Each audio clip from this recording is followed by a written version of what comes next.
Halo sedulur Jinglang, selamat datang kembali di channel yang membahas tentang sejarah, mitos, legenda, serta tempat-tempat sejarah yang menjadi kekayaan budaya bangsa Indonesia. Bagi kalian yang baru menemukan channel ini, jangan lupa untuk subscribe terlebih dahulu ya, sebagai dukungan agar kalian tidak ketinggalan dengan informasi yang terupdate.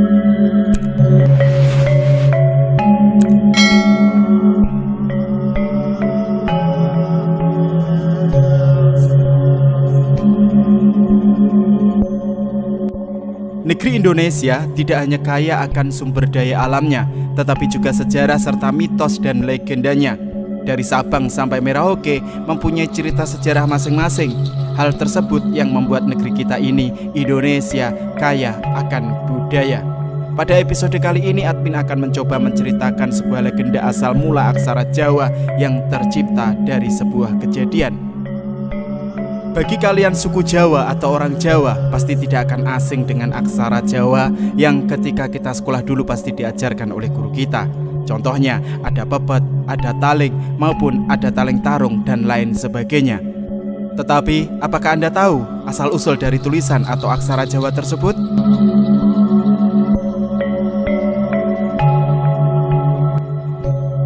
Asal mula aksara Jawa erat kaitannya dengan legenda Aji Saka, seorang pemuda sakti dari Majeti bersama dua orang punggawa atau abdi setianya, yaitu Dora dan Sembada. Kedua abdi ini sama-sama setia dan sakti. Suatu ketika, Aji Saka ingin pergi meninggalkan Pulau Majeti. Dia menunjuk Dora untuk menemaninya mengembara, sedangkan Sembada disuruh tetap tinggal di Pulau Majeti. Aji Saka menitipkan pusaka andalannya untuk dijaga oleh Sembada. Dia berpesan supaya jangan menyerahkan pusaka itu kepada siapapun kecuali pada Aji Saka sendiri. Sembada pun menjaga pesan yang diamanahkan oleh tuannya itu.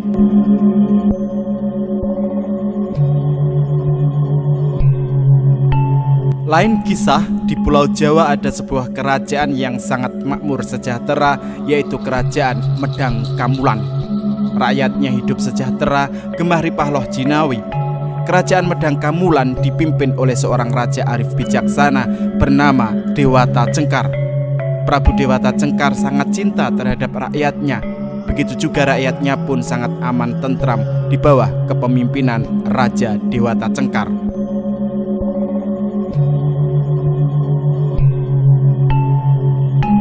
Suatu ketika ada kejadian yang tak diduga.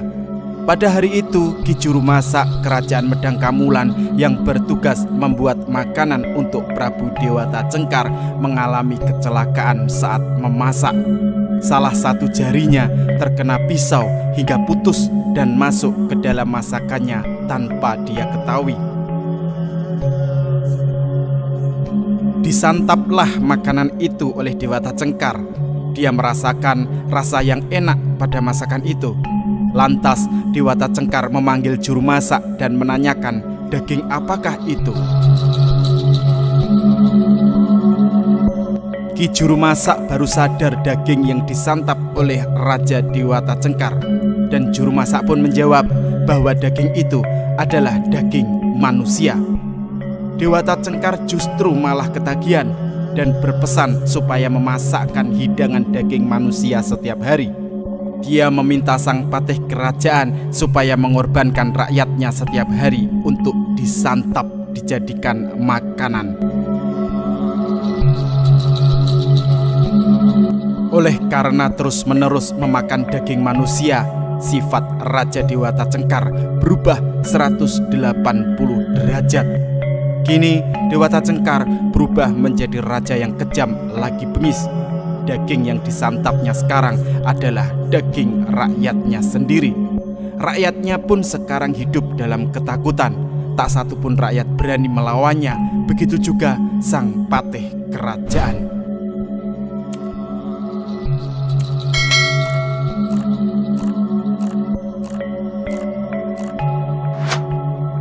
Ketika itu, Aji Saka dan muridnya Dora tiba di Kerajaan Medang Kamulan. Mereka heran dengan keadaan yang sepi dan menyeramkan. Dari seorang rakyat, Aji Saka mendapat cerita kalau Raja Medang Kamulan gemar memakan daging manusia. Aji Saka menyusun siasat. Dia menemui Sang Patih untuk diserahkan kepada Raja Dewata Cengkar agar dijadikan santapan. Awalnya Sang Patih tidak setuju dan kasihan, tetapi Aji Saka bersikeras dan akhirnya diizinkan.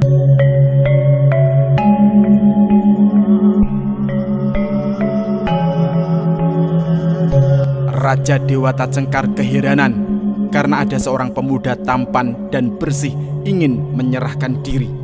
Aji Saka mengatakan bahwa dia mau dijadikan santapan asalkan dia diberikan tanah seluas ikat kepalanya, dan yang mengukur tanah itu harus Raja Dewata Cengkar. Sang Prabu menyetujuinya. Kemudian mulailah Dewata Cengkar mengukur tanah itu.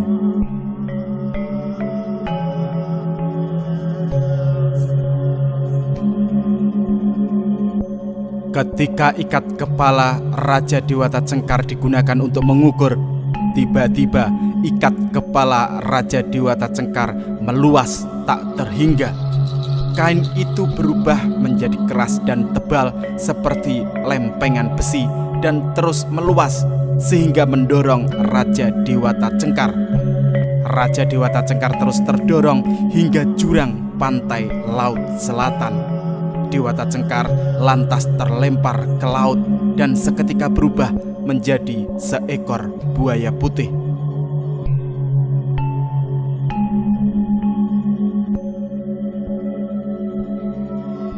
Setelah Raja Dewata Cengkar berubah menjadi buaya putih, rakyat merasa senang dan aman karena raja yang kejam serta bengis dan doyan memakan daging manusia itu tiada lagi.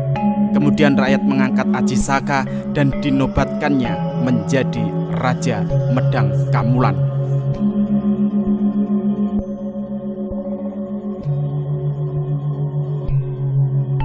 Setelah penobatannya menjadi Raja Medang Kamulan, Aji Saka mengutus Dora pergi ke Pulau Majeti untuk mengambil pusaka andalannya. Lantas pergilah Dora ke Pulau Majeti. Sesampainya di Pulau Majeti, Dora menemui Sembada untuk mengambil pusaka. Tetapi Sembada teringat akan pesan Aji Saka saat meninggalkan Pulau Majeti untuk tidak menyerahkan pusaka tersebut kepada siapapun kecuali kepada Aji Saka. Dora yang juga berpegang teguh pada perintah Aji Saka untuk mengambil pusaka memaksa supaya pusaka itu diserahkan. Kedua abdi setia tersebut beradu mulut, bersikukuh pada pendapatnya masing-masing, dan akhirnya mereka berdua bertempur. Pada awalnya mereka berdua hati-hati dalam menyerang karena bertarung melawan temannya sendiri.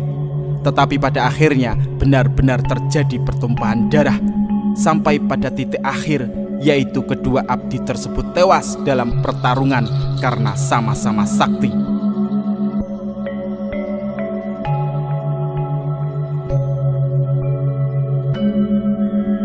Berita tewasnya Dora dan Sembada terdengar sampai ke Aji Saka. Dia sangat menyesal atas kesalahannya yang membuat kedua punggawanya itu meninggal dalam pertarungan. Kemudian Aji Saka mengenang kisah kedua punggawanya itu lewat deret aksara. Berikut ini tulisan atau aksara yang ditulis oleh Aji Saka untuk mengenang kedua punggawanya itu. Ho, no, co, ro, ko, yang artinya ono wong loro, atau dalam bahasa Indonesia ada dua orang. Do, to, so, wo, lo, yang artinya podo kerengan, atau dalam bahasa Indonesia mereka berdua sedang berantem atau berkelahi. Po, do, jo, yo, nyo, yang artinya podo joyone, atau dalam bahasa Indonesia sama-sama kuatnya. Mo, go, bo, to, ngo, yang artinya mergo dadi batang lorone, Atau dalam bahasa Indonesia, maka dari itulah jadilah bangkai keduanya. Keduanya mati karena sama-sama kuat. Nah pemirsa, itulah tadi legenda terciptanya aksara Jawa. Semoga cerita tersebut bisa menambah wawasan kita akan banyaknya legenda warisan leluhur nenek moyang kita sebagai kekayaan budaya Indonesia. Dan jika Anda suka dengan cerita ini, silahkan Anda bagikan ke medsos kalian. Terima kasih atas hadirnya. Wassalamualaikum warahmatullahi ta'ala wabarakatuh. Salam Rahayu, Om Swastiastu, Namo Buddhaya, salam kebajikan.